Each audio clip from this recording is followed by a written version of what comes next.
Hello everybody, Jan of Jan Hicks Creates here with a much stranger setup than you're used to seeing from me. Farewell to Anger, also a much different time. Let's see, 5:56 p.m. on Thursday, January 2nd. This is a video to go up tomorrow on Friday because tomorrow I have a doctor's appointment I have to run out to. Mike is actually off today and tomorrow, so we're going to do some running around tomorrow too. So I'm recording this now to get it up tomorrow. He's finally left the house so I can do a recording without him here. It's just easier without him here. But anyway, farewell to Anger. This is a strange setup because I am stitching on the Lowry stand. This is a 11 by 11 Q-snap. I have my light clamped onto a table over there, in between our chairs. Well, in front of our recliners. We have one of these dual recliner thingies. Trying to decide where I want to go next. And so you are clamped on a table behind me, so you're not as close, but I hope you can still see what I'm doing here. Close enough, right? So, farewell to Anger. 25 count Lugana, 1/1, and I am loving it. You know, I've been wanting to do this ever since I came back to stitching in 2017.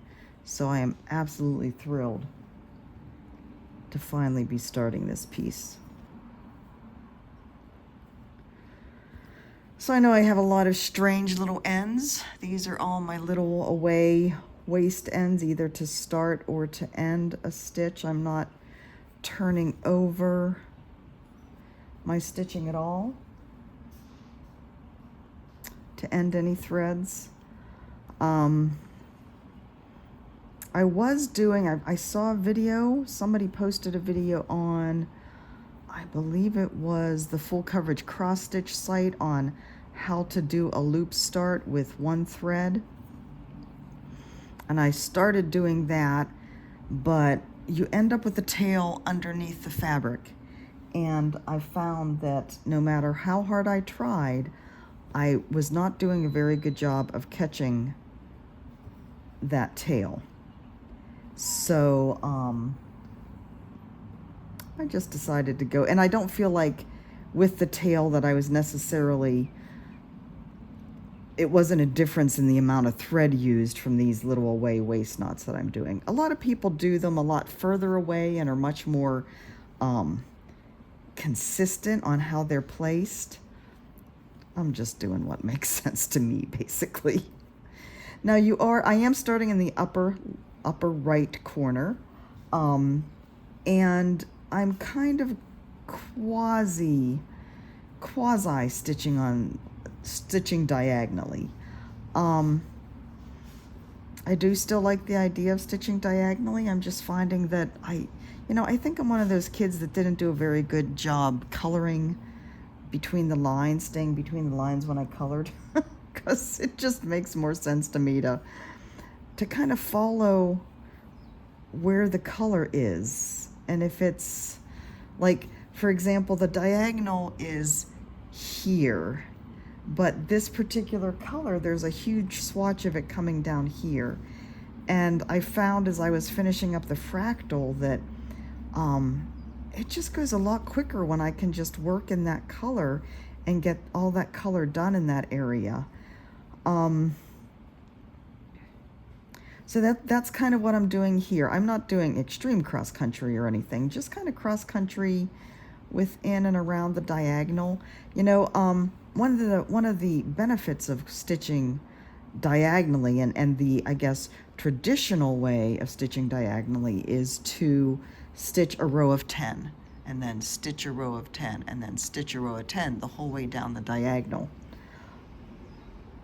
And it's one of the benefits to that is that you're always working coming up in a hole where there aren't any other threads, so it keeps your stitches much neater. I'm willing to sacrifice that a little bit for speed, number one. Number two, when I do have, like down here, I have some stitches, single stitches in amongst the other stitches. I just try and be very careful when I'm doing those to do my best not to disturb the stitches around them. But I'm also finding, so the fractal was on 28 count, right? This is on 25 count. I am finding there is much more room for all the threads on the 25 count. I don't think it's as much of an issue on the 25 count as it was on the 28 count. The other thing I'm finding, boy, I just love how the colors are looking. It's just so pretty. The other thing I'm finding is, it's so nice to do a piece where there isn't a lot of confetti. Oh my goodness. I mean, just huge swaths of the same color. Oh, it's so much faster. What a difference, what a difference. And I'm sure there's people who are like, well, Jan, there's a lot of confetti in this. Not compared to the fractal at all. All right, I'm marking off some stitches on Pattern Keeper. Hold on.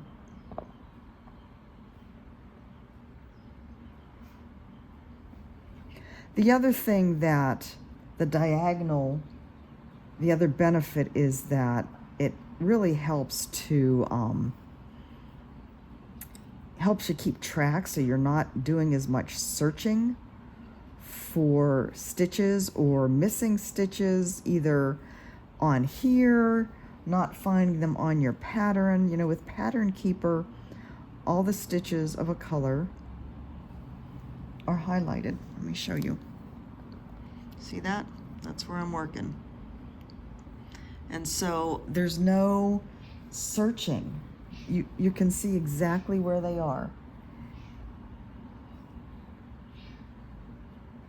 Nina,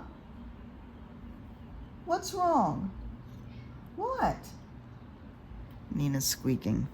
She's probably yelling because Daddy left and didn't take her with him. Not that, they ever go anyplace.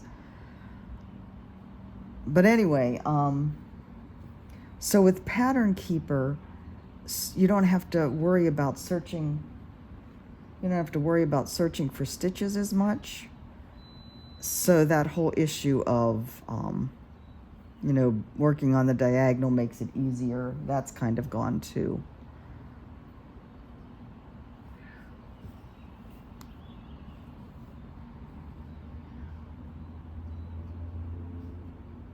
I sure hope he didn't shut her up somewhere. I'm not sure why he would. But she doesn't usually squawk like this when one of us is still at home. But if he shut her up somewhere, it's in the bathroom where the litter box is. And she can stay there until I can unbury myself, because it is quite a process getting out of here with all the different gadgets surrounding me. So anyway, yeah, I am thrilled with this. Now, yesterday I did get 403 stitches done, so that was a good start. I'm working on this. I only picked it up around 3-4 o'clock, so I didn't work on this all day today. I worked on my winter piece. Last night I worked on By the Bay, the Time for Seasons South, for quite a while. I should go back to that tonight, but I really just want to keep working on this. So we'll see. Tomorrow I'll be out running around most of the day, so I really won't work on this at all. So I'll work on Time for Seasons all evening tomorrow. So maybe I will just work on this today. Haven't gotten any knitting done. So much for an hour a day on the Tempestry project. But it's only been a couple days. And I'm totally out of my routine with Mike being home and kind of being, the holiday season. So my left hand, I find, doesn't know what to do since I don't have to hold the project. I don't have anything in my hand, so my left hand's like, oh. Once I get down here farther, I was stitching two-handed up here a bit, but I don't want my left hand to be in the way because I have my left hand on top up here, just because of, you know, I can't, it's hard to stick my left hand underneath here, you know, it doesn't reach very well. But once I get down further, then I will be stitching two-hand with my left hand underneath. I'm finding that I have to be careful though, because that I find that I want to push my head forward towards the project, working on this, and I'm starting to get some pain in the back of my neck. And the last thing I need is more pain caused by a bad stitching posture. So, just trying to be very aware of how I'm sitting and making sure I'm not stretching anything too weirdly. So let's see, what else is going on? I still have a mess upstairs from my video, from my floss tube whip parade. Nina. I need to get rid of that little stitch there. See, do you see that? That's one of my away waste threads. To get rid of it, all I do is pull that up. And then I hope you can see this because I have to pull up on it with my left hand. So I'm going to grab that and pull it up and just snip it off. I have a feeling she closed her up someplace.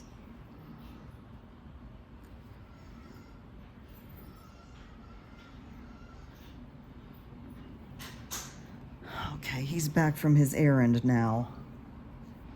Honey? Hey, Mike? Yeah. Did you close Nina up somewhere? No. Where is she? She's over here by the door. She was squeaking at me. She's been squeaking the entire time you've been gone. No, she was just there opening the door. And I thought maybe you had closed her in the bathroom, but I thought there's no reason that would happen.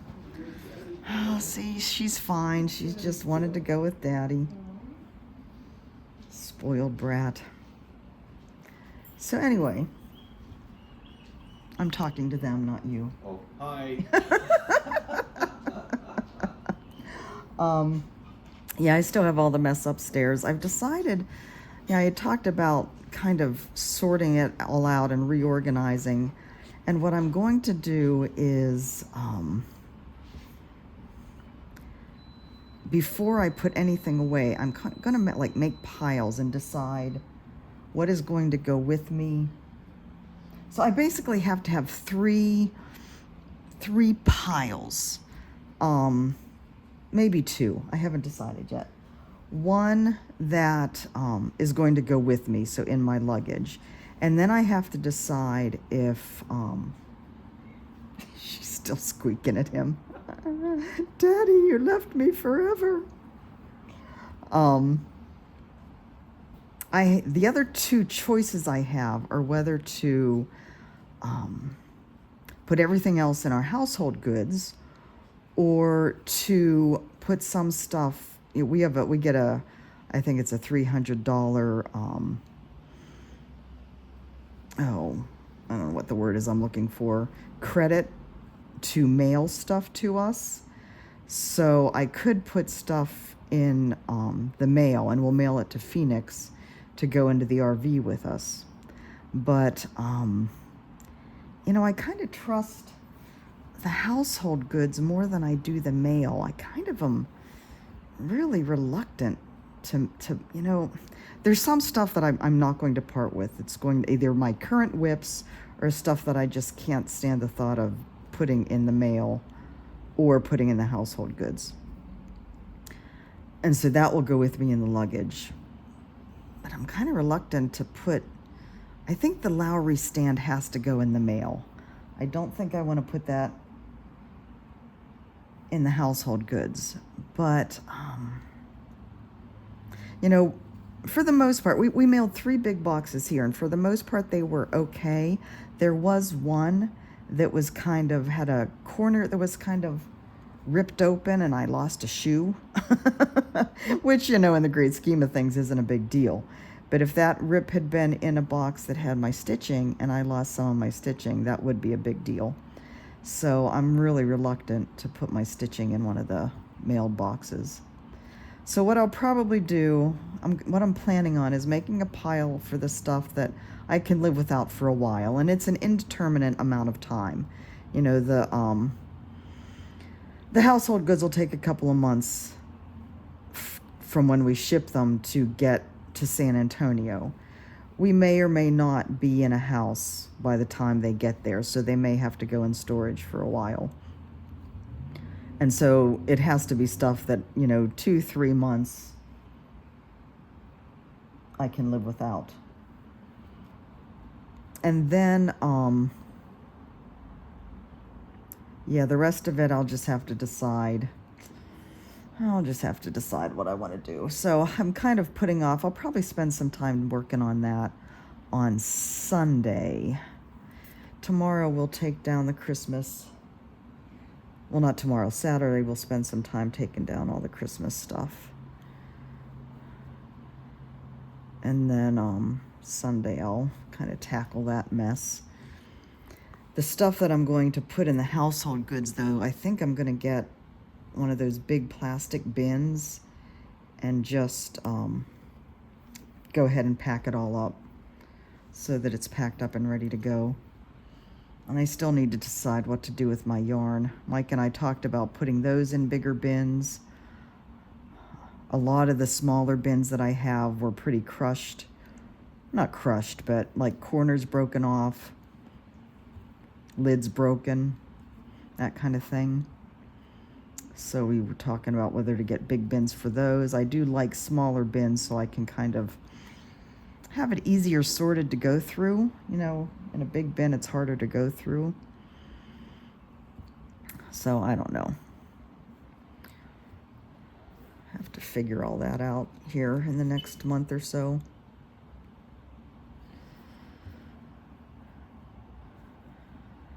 And then, let me see, there's another little away waste thread I need to get rid of.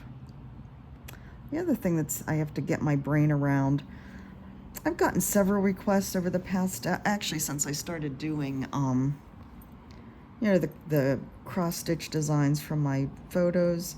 I've gotten several requests from people to do if I would be doing custom ones, and I said at the, you know, once we turn over the new year and I feel like I have a good grasp on what's going on and get a good catalog of my own products up there. So here we are in the new year. I got another request the other day, and so I'm kind of getting my brain around that. I have to figure out how I want to do it as a product in my store. What I'm thinking of is I'll probably do 2 products. One is for a high res and one low res. So the high res will be the one with you know, with the bigger and all bit more colors, and the low res is smaller with fewer colors. And I'll probably have a difference in price. Believe it or not, doing the high res is easier. You know, making it whatever size and then a bunch of colors, it's easier to get a nicer look. You know, the more colors, the bigger it is, the resolution is better, and so it just looks better. And so at that point, and then I kind of reduce some of the colors. Like most times there's a lot of colors that there's only 1 or 2 stitches. I go up to 50 stitches, where I'll reduce it down because, you know, you can replace 1 or 2 stitches with other colors and it doesn't make a big deal. So doing the high-res ones are easy. Doing the low-res ones, it takes a little more work because it becomes a balancing act of the size. I try to make it a smaller size but you have to have it as a balancing act between the size and the number of colors, because if the size is too small but you have too many colors, it looks really weird. If the size is too small and you have too few colors, it looks really blocky. So there's a real balancing act of figuring out what the best color to size ratio is. So those ones actually take longer. We have the screen door open and a moth just flew in. Little one, little tiny moth. So yeah, I may make the lower res ones a little bit more. Thinking around, and that's just it. I really haven't thought hard. I've looked at some of the other people that do custom work to see what they charge. One thing I'm very aware of is not devaluing my time. I think that's something that we as women do all the time. And yeah, I'm a big proponent in valuing my worth. I did notice that Heaven and Earth Design charges, I think theirs is $125 for a custom thing. I don't know that I'll do that much. That seems a little bit extreme to me. But I'm thinking between 35 and 50, somewhere around in there. I have to kind of time. I'm going to do one of my own and time it to see how long it takes, and then I'll decide a price based on that. And so like for the high res ones, you'll get both the choice of the larger print or the smaller print, and the same with the low res. So that will be coming hopefully soon. The other thing I'm working on that I'm going to put a call out for, so consider this a call. And I don't know when I'll actually start this, but as I do more of these designs of my own, like the winter one, where I have to have a model stitched. Oh, goodness, get this figured out here. Where I have to have a model stitched, I am going to look for people to stitch those models. So I've already gotten one person interested. I don't want to put that there. Let me try again. So yeah, if you are interested in stitching models for me, and these will be my small ones. So I've shown that winter design several times on my floss tube videos. If you've seen it, that's the ones I'm talking about. Where not full coverage. And I think I'm going to want a model stitched both in the over-dyed thread and the DMC. Somebody asked me yesterday if I'm going to be providing DMC equivalents, and I will, with the caveat that the DMC is not going to look the same. Of course, right? But I'm still, like I said, I don't know when I'll start asking, but it'll be good to have a list ready to go. You know, in the knitting world, it's called test knitters. Whenever a designer does a pattern, before they publish it, they ask test knitters to test it in a bunch of different sizes and different yarns so that they make sure that, you know, they haven't missed anything and that everything works properly. I consider what I'm going to be doing more like test stitching rather than model stitching, since I'm so new to creating these kind of patterns. You know, do the colors work? For instance, the original color that I chose, so I have the word winter, right? And that's in the dark brown. And then one of the swirls that was next to it, one of the colors that I chose, of course, choosing the color from a website was part of the problem. It had too much of the same dark brown so that the letter, the W, got lost. So it's that kind of thing that I may be asking for input on with these modeled stitching. And I know that's not, like I said, it's not really the traditional idea of model stitching, but yeah, I'm still figuring it out. You know, do the letters work? Do the swirls work? I'm learning and growing, and if you want to help me with that, I appreciate your input. Here he comes again. Hello. Hello. And on that note, so funny having my left hand just sitting here doing nothing. Lazy hand. Did you give the kitty enough attention so she's no longer yammering? Poor little baby kitty, she was abandoned. She obviously didn't want mother. All right, guys, I think that is all for today. I hope you guys have a lovely weekend. I think we are going to, one of the things we're planning on doing tomorrow is seeing the Star Wars movie, because with all the work that Mike has been doing, we haven't been able to do that yet. In fact, one of the guys he works with was able to see it twice. You know, everybody he works with pretty much was only working 3 days at a time, whereas Mike was in every day. So this one guy was like, yeah, I've seen it twice already. And I was like, well, jerk. Some of us had to work. So anyways, yeah, we will be seeing the Star Wars movie tomorrow. Get the Christmas stuff down on Saturday, which is always so fun. Got to get the second bedroom cleared out so I can block my shawl on that bed in there. At this point, we can't even get to the bed. Got to get that thing back to Amazon, too. That other lamp returned. That thingy. That thingy. That reject lamp. All right, guys, have a wonderful weekend, and I will see you. I skipped the basics of cross-stitch video on Monday. I was going to do silks. I think I'm going to push the silk one back again, because I do want to get some other brands of silk and just kind of learn a little bit more about them before I do them.